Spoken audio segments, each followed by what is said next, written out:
evening. I'm Katie McManus, business strategist and money mindset coach, coming to you live tonight on a few different platforms. So we're on Instagram over here on my phone. We're also on Facebook, LinkedIn, YouTube, and Twitter. Tonight, I want to talk about the 5 reasons that I see people not getting clients. There are a lot more than 5 reasons, though. So these are just kind of like the top 5 that came to mind to me tonight that I wanted to talk about. I had something housekeeping. Oh, that's right. So I've been noticing lately that sometimes not all my comments come through on Facebook, LinkedIn, YouTube, Twitter, we're not even thinking about. So if you're commenting, I love this to be interactive. Absolutely love it. I love answering questions. I love hearing your take on what I'm talking about. However, if you comment and I don't call you out and I don't put your thing up and I don't thank you for interacting, it's not you. I promise I'm not mad at you. You are perfectly fine. It's just simply that sometimes the technology doesn't work. Okay. I love StreamYard. I absolutely love it. And also it's just technology and sometimes it malfunctions. Oh, well, I still love it more than Restream, by the way. I still am having a fight with them. Well, not really. It's like the Cold War, but anyway. So new business owners, this is for my new business owners. This is for my business owners who have been in business for a while and maybe you got your first wave of clients through referrals and you're just not sure how to get your second wave of clients. And I just want to normalize that it's really hard to start a business. Okay. Not only that, you can launch a business and you can get a whole book of clients in that first wave and still struggle with your next wave of clients. Okay. That is totally normal. Okay. There's a stage about 6 months to a year into starting a business where what worked for you before stops working. Okay. Because what worked for you before is, hey, everyone, I have this exciting announcement. I'm starting a business. Isn't that exciting? Here's who I'm helping. Here's what I'm doing. Blah, blah, blah, blah. There's a lot of energy behind that. Okay. So your friends, your family, your former colleagues and classmates and everyone, they were so excited to hop on that bandwagon with you and tell you oh my God, great job. Let me introduce you to some people who I know could work with you. Doesn't work over and over and over. There's only so many times you can announce that you're starting a new business.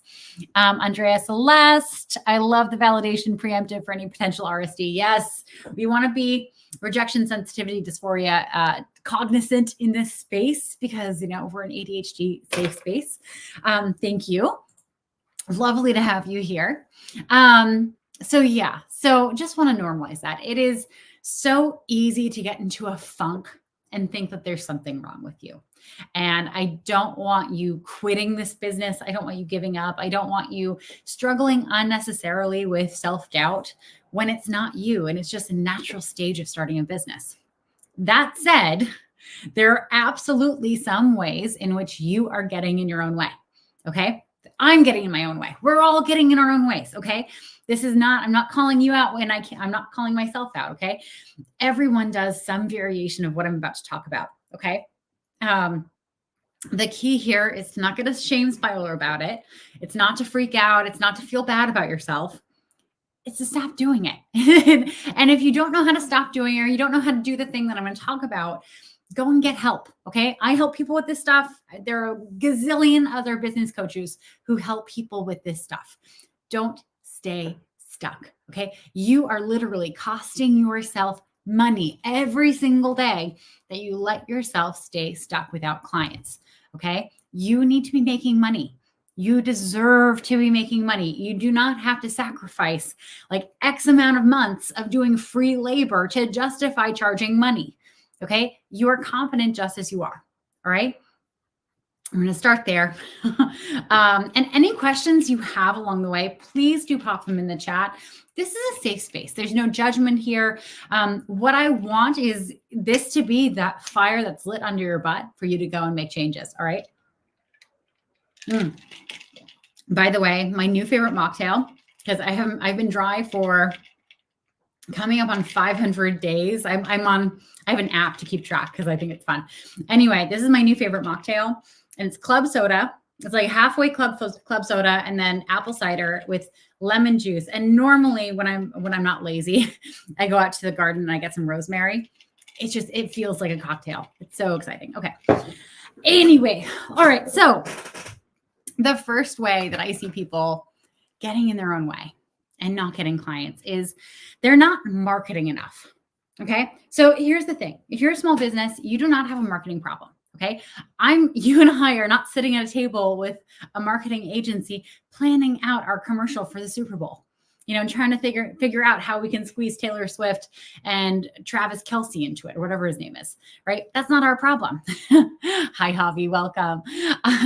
Our problem is not marketing. It is memorability. Okay.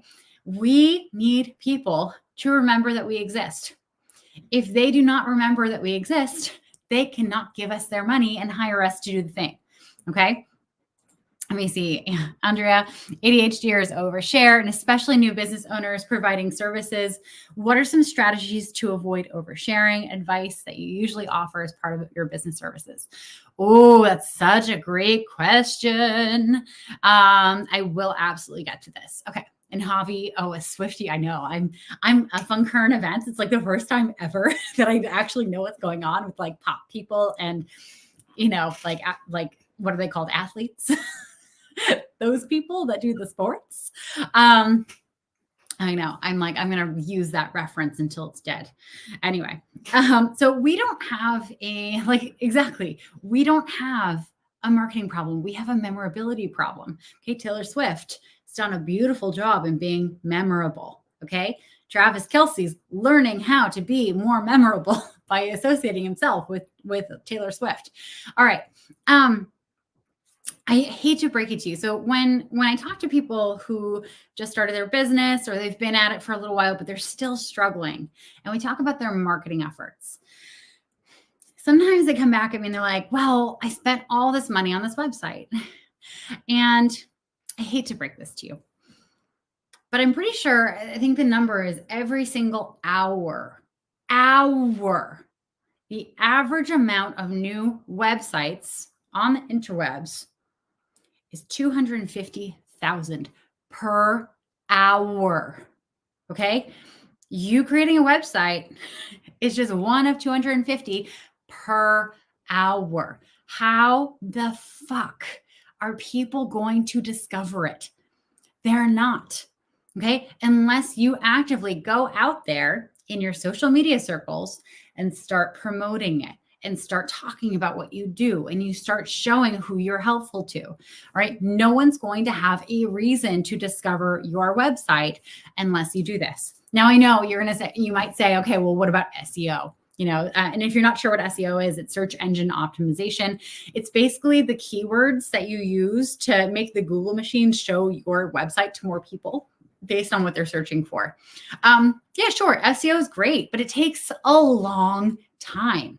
It's also pretty expensive to get an SEO expert in there to start optimizing for it. So unless you're independently wealthy, absolutely go the SEO game. I'm sorry, if you're independently wealthy, go the SEO game. But still, you're still going to need to build a presence on social media. There are going to be people, hello, welcome.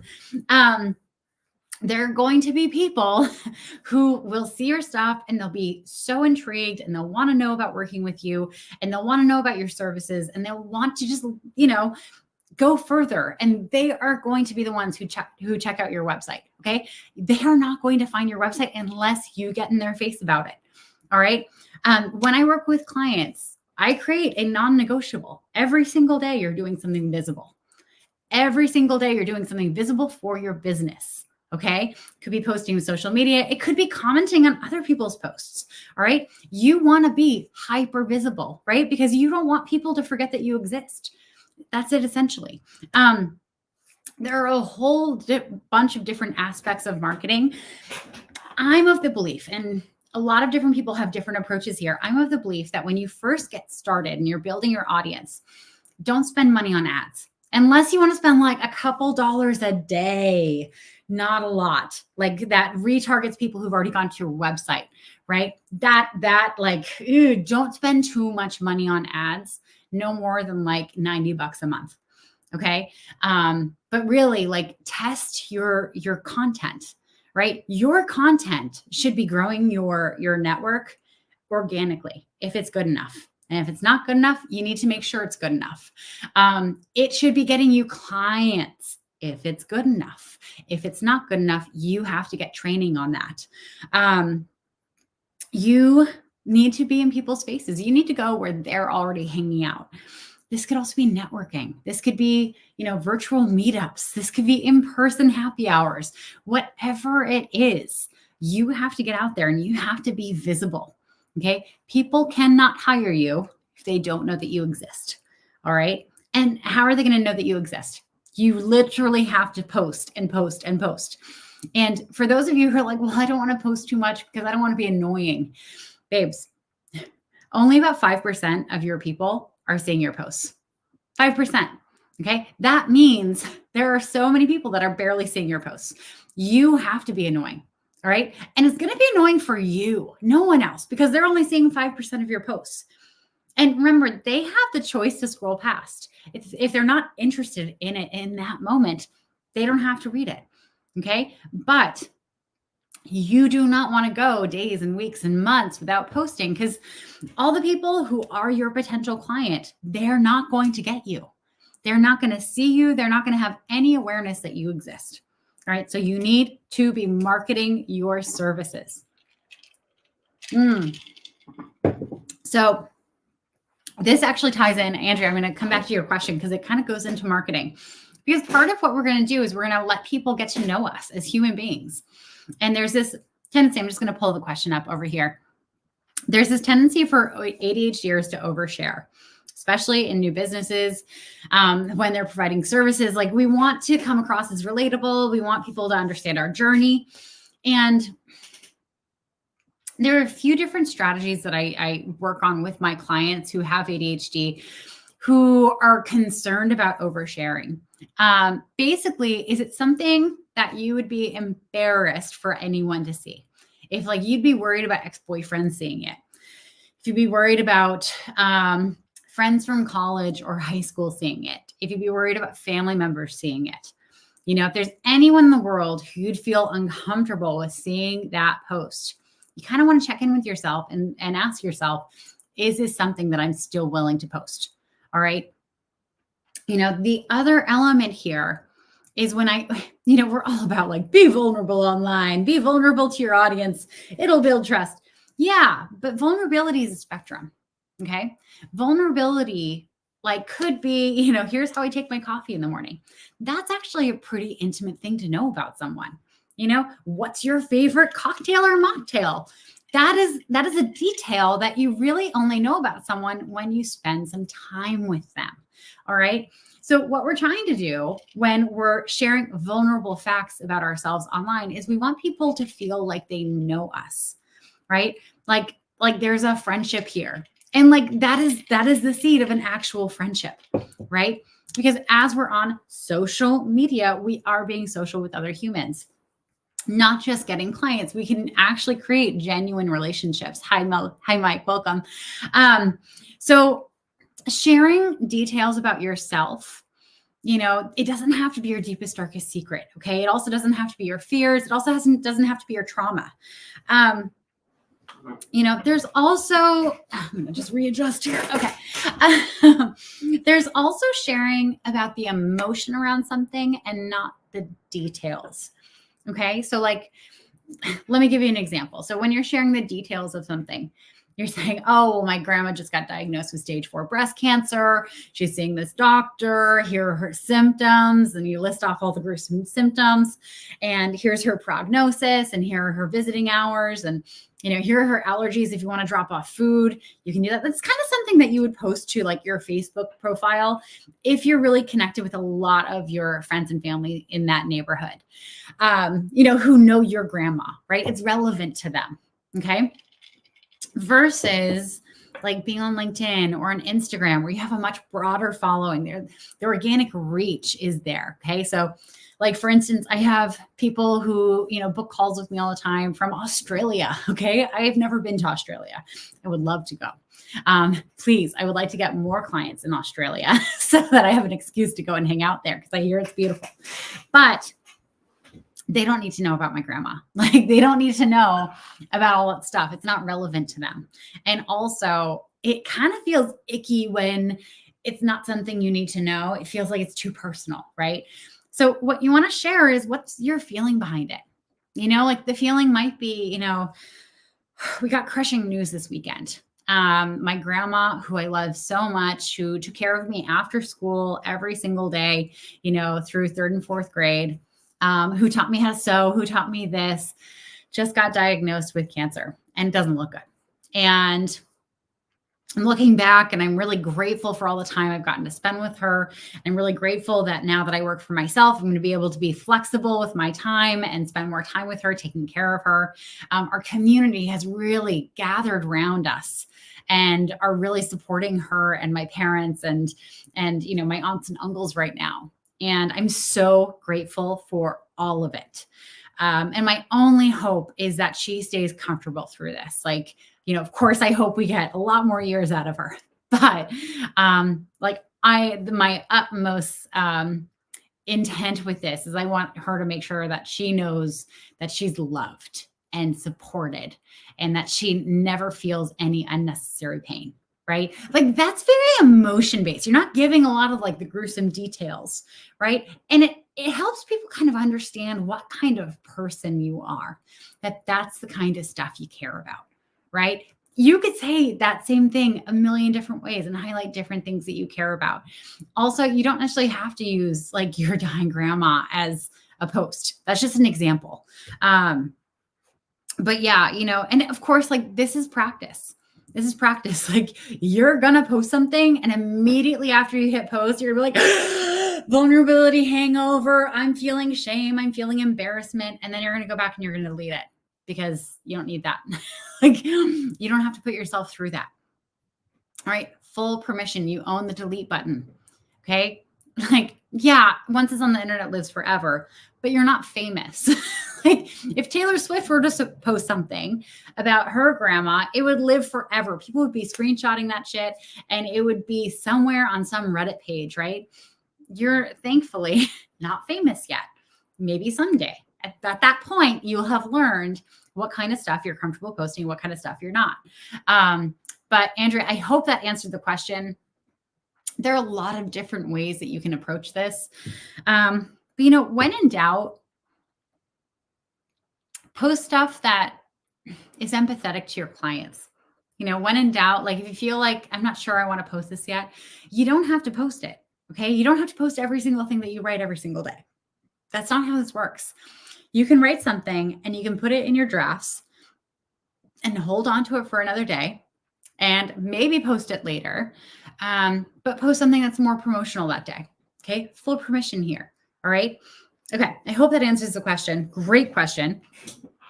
So the first reason you're not getting clients is you're not marketing enough. Okay.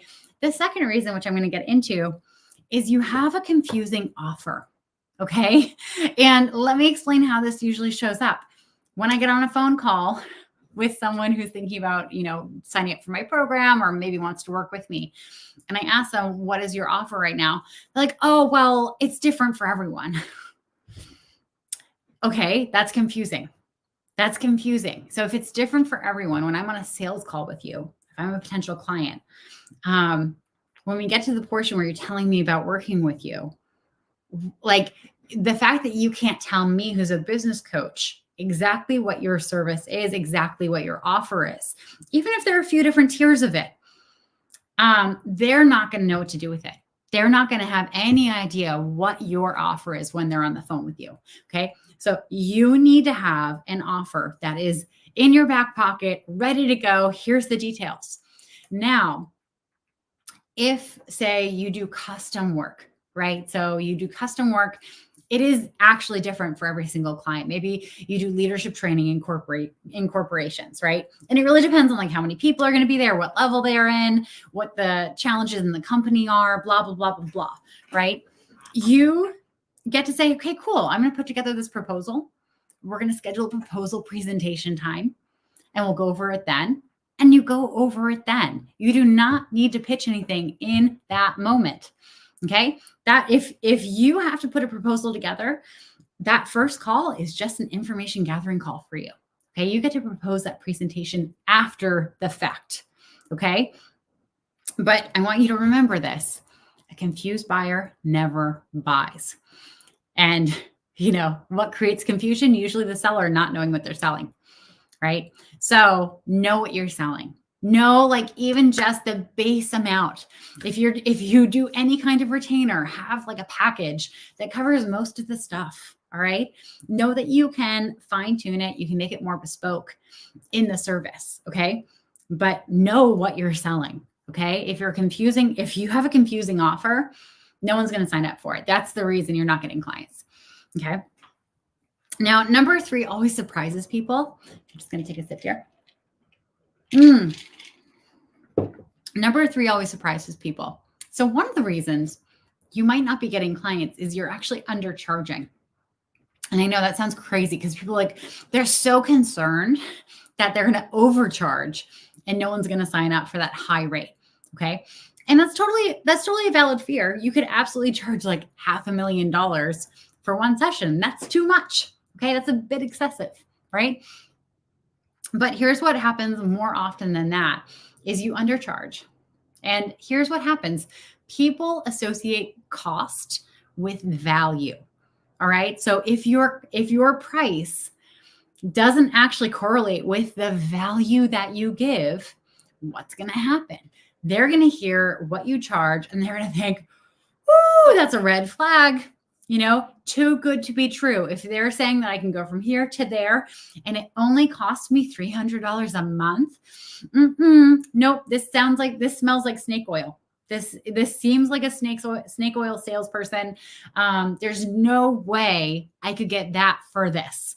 I'm going to go find someone who charges more. I'm going to go find someone who has a higher quality service that I can employ. Okay. So when you undercharge, you actually tell people that you're not that good, or you completely undercut trust with them because they're not going to believe that you can provide what you're providing if you're not charging, the equivalent amount. All right. So charge more. That's not going to help across the board. There are a lot of other things that go into it, but do not undercharge. It will actually hurt you over time. Now, number 4, the 4th reason why you're not getting clients is your niche is not nichey enough. Okay. Your niche could be nichier. I always wanted to say that. Anyway, what I'm talking about, I'm going to use life coaches as an example. Okay. Because this happens so often. So I talk to life coaches all the time. I'm a trained coach myself. I'm kind of immersed in that world. I don't only work with coaches though. I like to specify that. But coaches, they want to help everyone, right? Because they have this skill and they can help people really find their way out of the dark, right? And it sounds super vague because it is super vague. A coach actually doesn't have to know shit about your work, about the details of your life to be able to help you go from where you are now to where you want to go. It's an amazing skill. Okay. If you're a coach, you have a superpower. Okay. It's incredible. And also, people don't know how to refer to that. People don't know how to say, oh, well, I have that problem and I want that solution, right? So often I hear life coaches say, oh, my niche is people in transition. Everyone's in fucking transition all the time. I'm in a very drawn out move right now. That's a transition.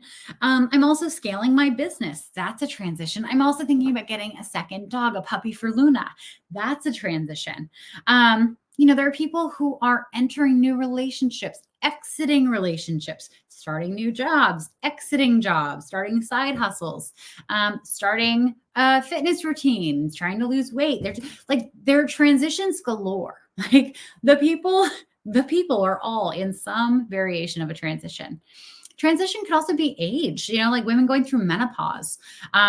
It could be, going through retirement, being a grandparent for the first time, being a parent for the first time. There's constant change. So saying that you work with people who are in transition is not a specific enough niche. Okay.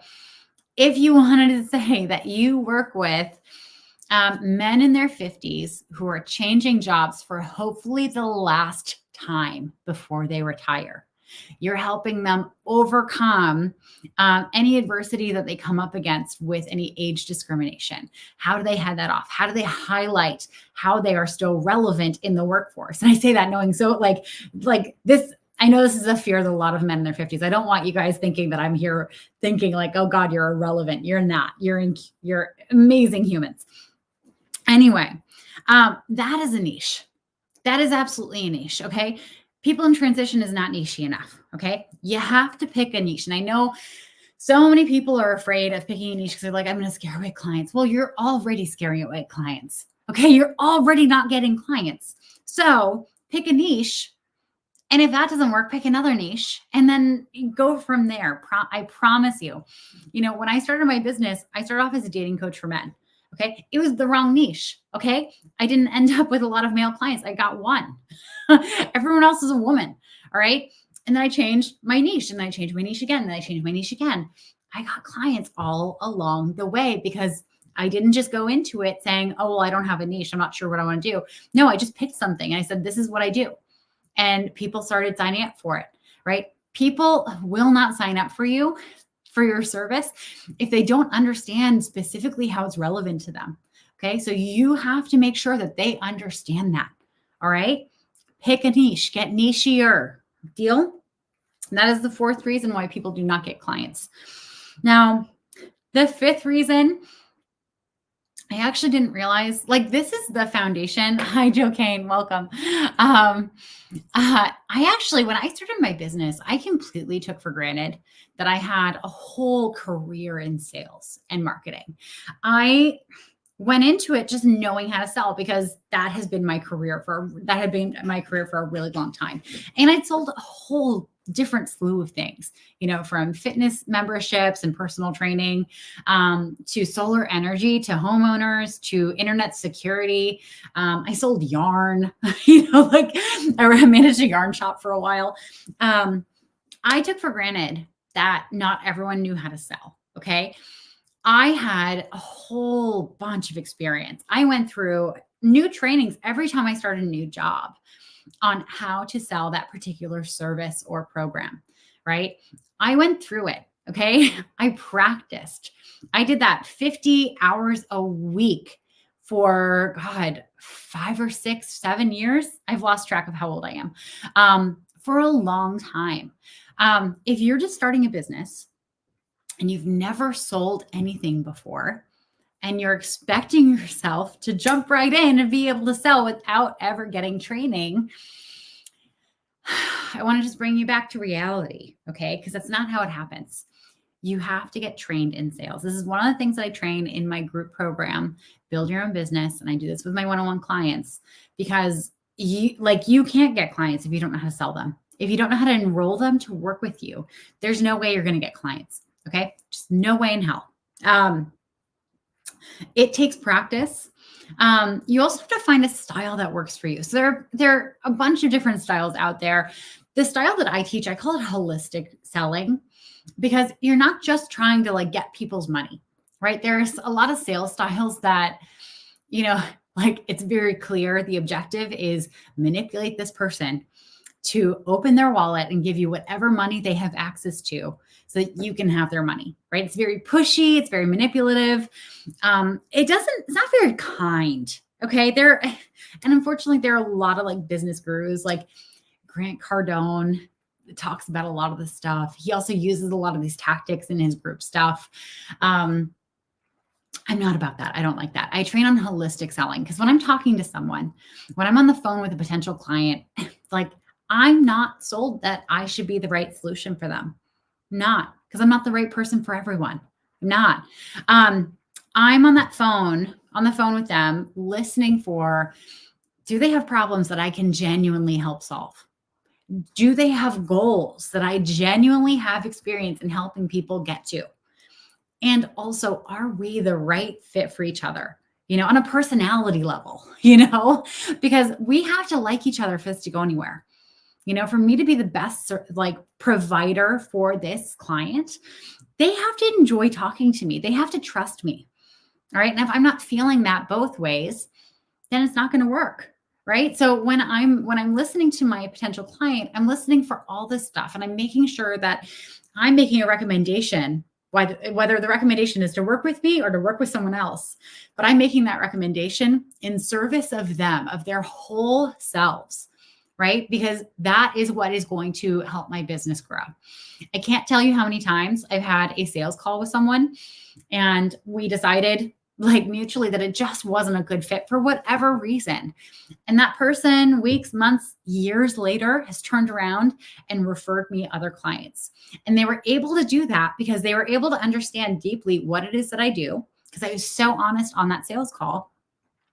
And when they're out in the world and they hear someone who is similar to them, but not exactly the same, who kind of rings all the bells that I was ringing, they're able to make that connection and hand it back to me. And especially like people want to do this, especially if you give them, like refer them to someone who's a better assistant or a better person for them, or maybe to a resource that could help them, that maybe they don't need to work with a coach. But you have to learn it. Okay. I have clients who come from a sales background. They still have to learn this model of selling, because selling a car or a house is so different than selling your time, your expertise. Okay. The rejection sensitivity to selling your time is so much higher than it is for something else. Okay. So if you don't know how to sell, if you're really struggling on those enrollment calls, cut yourself some slack here. Okay. You need to learn it. If you want to learn it, if you're really serious about getting this business off the ground and getting really committed, high-paying clients, this is one of the foundational things that I teach in the Build Your Own Business group program. Okay. If you don't know this, you need to learn it, and either learn it with me or someone else. Okay. Now, Andrea, you're full of great questions today. How many times did you adjust your niche to get to where you are today as a business owner? Oh, that's such a good question. I'm going to drink some water before I answer. Okay. Here is the timeline of all of Katie's niches. So number one, I started off as a dating coach for men. Okay. Got one dude and 8 women. Okay. So then dating coach for women. Which really didn't last long, because I'd gotten all of my clients with a dating coach for men like terminology. So I really didn't market myself as a dating coach for women. I just kind of like figured, okay, well, I'll just flip the gender because it worked. But I started, when I was working with my 9 clients then, I started noticing that only one of my clients, one of the women, actually stuck with the dating topic. Everyone else was struggling with how they were being at work. Like they were struggling with boundaries. They were struggling with how much they worked, how much time, taking on new projects and all this stuff. And like everything that was happening at work was directly getting in the way of how they could actually have a personal life. Like not even just a relationship, like seeing friends and family and taking care of themselves. So I started like noticing we were working more on executive coaching and leadership training, which I'd also gotten trained in. And so I was like, cool, well, I actually like this. This is great. Like I'll just build a leadership coaching company, right? I'll do executive coaching. I'll do some leadership training for corporations. Great. Totally down for that. So I shifted. And this is where like I shifted in my marketing. Cause like I said, I went from dating coaching for men, got clients, didn't really need to market anymore for that next round. And I just had all these women. Sounds like I had, anyway, that was a joke that probably shouldn't be made. Anyway, so leadership coach. And then so I'd gone to coach training, right? CTI, the Coactive Training Institute, become friends with like a lot of my classmates and continued that friendship. I'm still friends with a lot of them today. And it was interesting because, we'd stay in touch and we'd do these calls and like we'd assist. We'd go back and like do these weekends where we'd help out at the school. And then we'd like be in certification together. And they started asking me like, wait a minute, how did you do that? How did you go get clients? Because they were all struggling. Because the advice that had been given to us in the Coactive Training Institute was just go and give free sessions. Like give free sessions to anyone who will accept a half-hour session from you. And that's how you'll get clients. That's not how it works. And I totally understand why they told us that, right? Because their initiative was to produce good coaches. All right. It wasn't to produce good business owners. All right. So how do you become a good coach? You practice. How do you practice? You get all these random clients and you practice on them. So anyway, so it wasn't working for them to get clients. So they started asking me, like, how did you do this? And again, like I had completely taken for granted my whole career in sales and marketing before moving into coaching, right? I kind of just assumed everyone knew this. And so I started, to be like, oh, well, like when you sell someone, and they're like, no, I don't know. Please tell me. And so I started explaining it to them, and they started getting clients themselves, and they started growing their businesses and started being really happy about it and motivated. And they started referring clients to me for this and saying that I should really charge for it. Like this should be my service. And so I started accepting these clients, kind of figuring, okay, well, I'll train them on some stuff. I'll be a proper coach for them and other stuff. Great. And I started working with clients, and it was like, oh, wow. Like I didn't realize how much I knew that was helpful to other people until I really got into it. And then I built my business up. So it was pretty split 50-50, 50% leadership clients and 50% business building clients. Then the pandemic hit. Okay. And I'll let you guess what happened. Right. And we all know, like my leadership clients, they all panicked. A lot of them got laid off. Others, like their corporate funding for it crumbled, like it went away. Some of my businesses, like they just had to cut budget for it. They just, because they weren't sure what was coming down the pipe.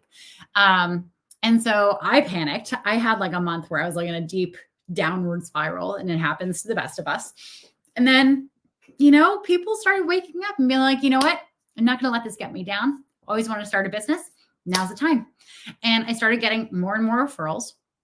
And I started talking about it more on social media, because it really wasn't something that I marketed up to that point. It was really just, word of mouth. And I'm an extrovert. So like the word of mouth was created by me going out and socializing, which was not happening. Right. And so, really like my business kind of blew up on that end, and I completely ditched leadership coaching after my last few clients completed with me. And then it really evolved over time. And I noticed over time that all of my clients seem to have like ADHD, with a few exceptions. And when I went to start my podcast, I was really reckoning, like, do I want to just stay like a business strategist and coach, or like, do I want to differentiate myself further? And I realized this is the thing that most of my clients had in common. And that's when I really niched down further into being an ADHD business strategist, right? Because as someone with ADHD, I found it was really challenging to go out there and find a coach who understood how to support me with how my brain works, right? And so I figured, let me just make myself hyper available to people like me who need a different kind of support, right? And so really that's how I evolved into what I do now. But like I got clients along the way. Like picking the wrong niche did not hurt my wallet. Picking the wrong niche made me money along the way as I was building. When you're trying to decide on a niche, like you cannot sit in a room by yourself in an echo chamber and guess and get the right thing. Okay. You're not going to know until you get out there and you start talking to people. Sometimes you could think a niche is a great idea, and you get out there and you're marketing it and no one responds. No one's interested. No one even gives you like oh, wow, this is amazing. It's just not a niche, right? You might think it might be a niche, but it's not. Like you have to pick something and then you have to iterate from there. I'm a big believer that the universe wants to take you from where you are to wherever you want to go, right? But I want you to imagine it's like this big dance, right? But for you to get from here to where you want to go, you have to get up and you have to get on the dance floor. You have to start dancing. You have to start dancing with someone, right? If you start dancing with the wrong person, the universe is always going to pair you up with someone else and pair you up with someone else and pair you up with someone else until you get to the person or the niche or the thing that will take you across the dance floor to where you need to go. All right. That's what I believe. That's what has always been true in my life and in my clients' lives. And really, I mean, this little list of the 5 things that are preventing you from getting clients, not marketing enough, confusing your offer, undercharging, not being nichey enough, never learning to sell. The common thing here is being a fucking perfectionist. All right. Like all this stuff, it all boils down to, I want to be perfect, but perfect is impossible. So I'm not going to do anything the way I should, because I don't want to half-ass it. Right. So you don't ass it at all. Right. I am a firm believer that half-ass is better than full-assed, right? Because oftentimes we never get to the full ass, right? It's like a Ron Swanson quote in here, but the opposite. He's like, I never half-ass anything. I always use my full ass. No, we're not doing that here. Half-ass is better than perfect. Okay. Quarter ass is better than perfect. Okay. It doesn't really matter. Like even just like a little bit of the butt cheek is better than getting it absolutely perfect. Okay. Perfectionism is never going to make you money. Never. People actually don't like perfect. It's not approachable. It's not human. It feels like you're greater than me. And I don't want to be vulnerable with someone who's greater than me. I want to be vulnerable with someone who I can relate to. Right. So full permission. Like I've stuttered and stammered on this. I've used the wrong words. I've forgotten words. Like this live, I've been live for 42 minutes at this point. You've seen me make a lot of mistakes. Okay. I'm not worried about that. Okay. I can't be, right? Because what I want my people to see, my audience, is that it's okay to go live and stutter and stammer and get words wrong. And like get your mouth dry and take a like a big glug of water and all the things, I've spilled water on myself in my lives. I've forgotten the point of what I was talking about. Those are really funny because it like the whole chat erupts into like this scavenger hunt for what Katie was going to say. Imperfect is the thing that we all relate to. So do it imperfectly, fuck it up, do it wrong. It's the only way that you're going to get to right. Okay. I actually was not intending to be live for this long, but we had so many great questions from Andrea. So thank you so much, Andrea. I was planning on going live on TikTok. I'm thinking it might be a little too late for that for a Monday, but I will be going live later this week and I will be answering questions. Let me see. Carrie. Oh, hi. Hi, welcome. I will be answering questions on TikTok later this week. I haven't really decided what day yet. I have to look at my calendar. But I will be doing 10-minute deep dives, either on your LinkedIn profile, your Instagram, whatever, wherever you're trying to get clients. So if you're curious about that, shoot me a DM and I will let you know when I decide to do that. Otherwise, just keep your eyes open. I will be posting about it. Let me see. Andrea, I tell my clients, chase consistency, not perfection. Yes, 100%. And consistency is not perfect, right? Consistency in working out could be doing push-ups for 5 minutes one day and working out at the gym for an hour the next, right? You still worked out both days, right? Love that. Anyway, wrapping this up for now, I hope this is super useful to you. And I hope this has inspired you to get up off your butt and stop doing some of this stuff. Hi, Mallory. Welcome. You're just catching us as we're wrapping up. But anyway, to everyone who's joined, Andrea and Javi and Joe Kane and Carrie, thank you so much for being here. And the real Shalimar, love that name, Mike and Mallory, thank you for joining over on Instagram. I hope this is helpful. I'm Katie McManus, everyone, business strategist and money mindset coach. Thanks for being here. And I will be going live every day, Monday through Friday this week. So stay tuned and I can't wait to see you soon. Okay. Bye, everyone. Got to end in both places.